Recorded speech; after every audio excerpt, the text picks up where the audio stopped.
What resources or practices have you found most effective in aiding the healing process for survivors?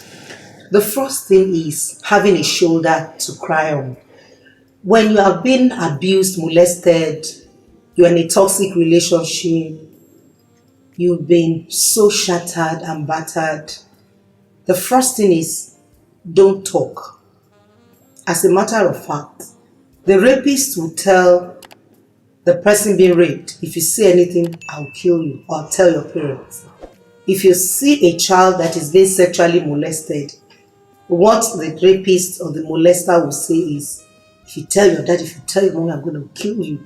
So there's this secrecy that makes the person that has been molested, abused, or raped, that they keep. They just bottle up. They shut down. They are not saying anything. They are not reacting to anything. So the first thing is speak out. They have a shoulder to cry on, somebody to talk to, somebody to vent with, somebody to be vulnerable with. And that's number one method. When people know that, wow, I can say it out, they have this breath of fresh air. They have this relief.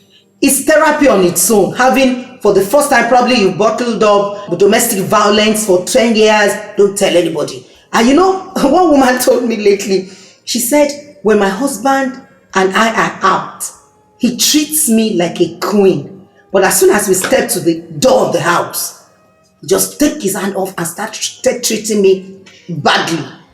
Maybe we'll talk about narcissistic personality disorder.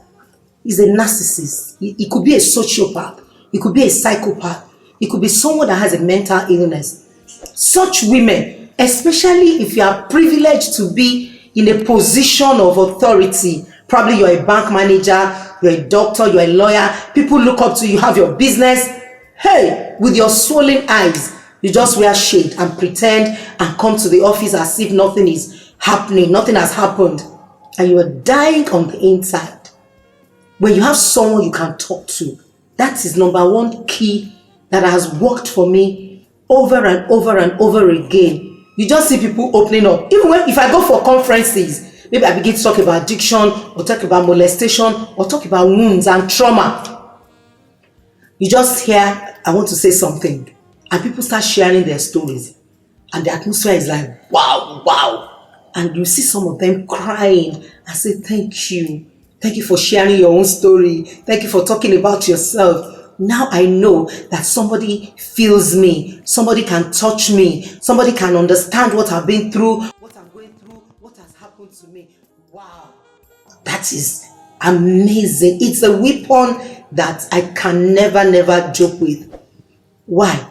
The person feels comfortable. The person feels safe. One of the things I do is I have an oath of confidentiality. Your secret dies with me. As a matter of fact, as you are checking into therapy, I'm signing, you are signing. You are promising me you will obey me. I'm promising you I'm going to keep your secret. I have lots of patients that have had HIV for years, and they are my clients. And the next person in my office does not even know. That is the height of confidentiality. The moment people see that they are safe, the weapon again is knowing that you are in a safe place. Nobody's going to mock you. They're not going to make jest of you. They're not going to see you as, oh, bad girl, she just aborted. Oh, bad girl. I told you one of my stories. I told you my stories are layers. After the episode that I shared with you in my story, guess what? I aborted. The doctor said I can never be pregnant because of trauma, because of pain. I took immorality to gear 55. I think I said it. And that shows you something.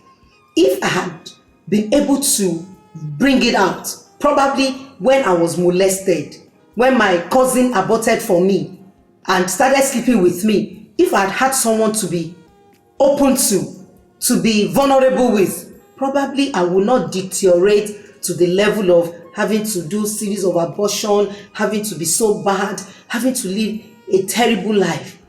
If I had had someone. So one thing is sure. Number one, commitment to keeping secrets, confidentiality, being in a safe place.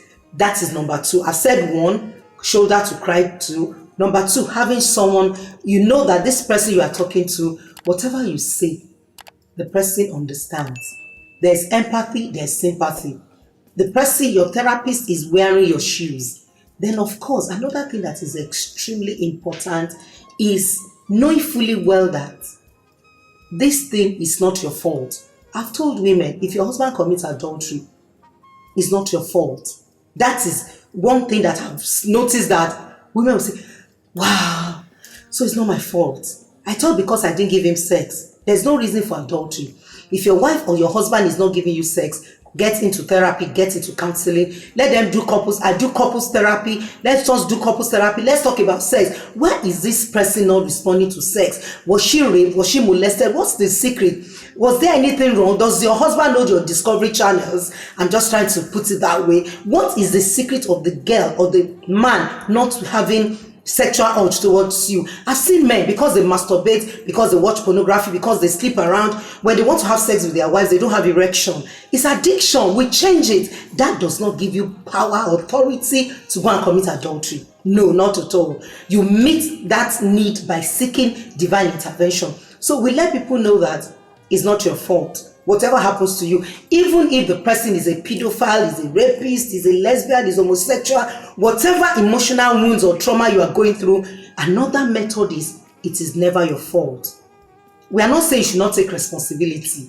That's not what we're saying. But the reason why it happens to you is not your fault. I've handled cases of men and women that find themselves becoming lesbians, becoming homosexual, becoming heterosexual, and you are wondering what happened. And you discover that they were just molested when they were growing up. So it's not their fault, but the thing is, healing is possible, recovery is possible, especially when you know that this addiction, this struggle is killing you inside. Is that your children have left you, your wife had left you, your husband has left you, you have been shamed in the family, everybody know that you've committed adultery, you fornicated, you seek help. Another thing is, you take them through work process. They do assignments. We retrain their brain. Now, let me say something here. When it comes to addiction, maybe it could be a trauma-based addict. There are 3 inlets to addiction. We have trauma-based addicts. We have a psychological addict. There are 7, but I'll just talk about 3. Then we have people that are influenced by the addictive society. When it is trauma, it means that something happened. Maybe they were raped and they became sexually promiscuous or whatever. It is trauma. Or somebody died. Maybe their father died, their mother died, or somebody lied against them, or they had a financial pressure or whatever that made them to be traumatized. Anything that happens to you that makes you traumatized, you could get addicted. So we have trauma-based addicts. Then we have psychological addicts. People that were talked down. Verbal abuse, emotional abuse, psychological abuse, physical abuse. They talk you down. They say things to you. You are good for nothing. You cannot become anything. They get addicted, medicating the pain that is in their soul because of the addiction. Then we live in an addictive society, a system where which a click away on your phone, you're on pornography side. All of you are watching me on different various social media platforms now. That is a system in which you can still take your phone and be deep in pornography, deep in addiction, having phone sex and sending your nude picture everywhere. So the system itself can put you into addiction. Now, if you find yourself like that, what we do is we retrain the brain. Addiction is not in the glands, it's in the brain. So what we do in therapy is we help you to retrain the brain, and it's a process. It's a process. It's a process of accountability. It's a process of having support system. I tell the people that I help in recovery from sexual addiction, you must call your accountability person every day.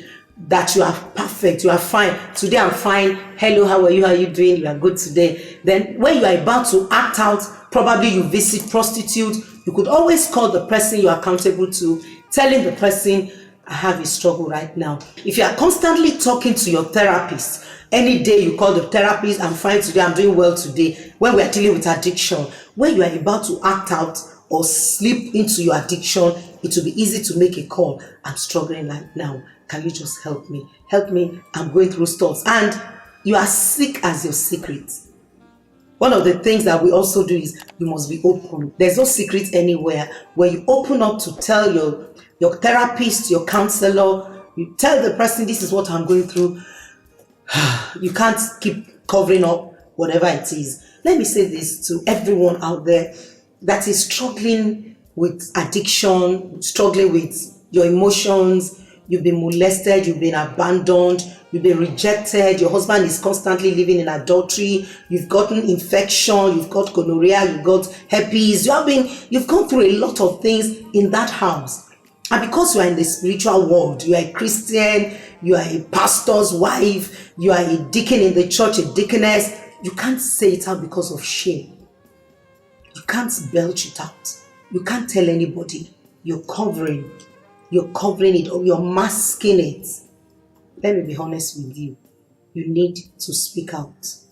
I remember several years ago, I had this fungal infection on my nails and it was really bad.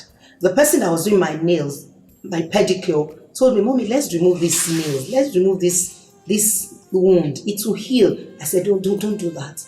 I will treat it. Put hydrogen peroxide, put M and B, put different yellow and red capsules just to stop the pain, fungal infection on my toenails. And multiple times I'm feeling the pain in my head. I said, don't worry. So one year I wanted to travel to the US to preach, and the guy said, no, treat this wound.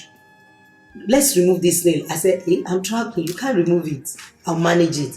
But I knew I actually wore slippers to enter the plane because I was feeling the pain. I couldn't wear my travel shoes. And, on the third day when I got to the conference, I was ministering and the nail fell off. The altar where I was preaching, it was tarred. It wasn't rubbed. The nail fell off and blood was everywhere. And for 3 days, I could not even preach wearing slippers. The pain was terrible. And of course, the conference I am the main speaker at the conference, so I don't have a choice than to preach without my shoes. And I asked the Holy Spirit, what is this? And the Holy Spirit said to me, anything you cover will decay. So whatever you are covering, whatever you are keeping, oh, I don't want people to know, let me mask, let me put on concealer, makeup, lipstick, finished products and all of that. It's a matter of time. It will decay and it will come to the open. So before you get into the public space, because you are struggling with sexual addiction, you sleep with anything in skirts, you go to brothels, you just do everything that is unthinkable in the world of Christianity and faith. Just come. Let's talk about it. You can be healed. You can recover. You can actually become a wounded healer. Thank you for having me.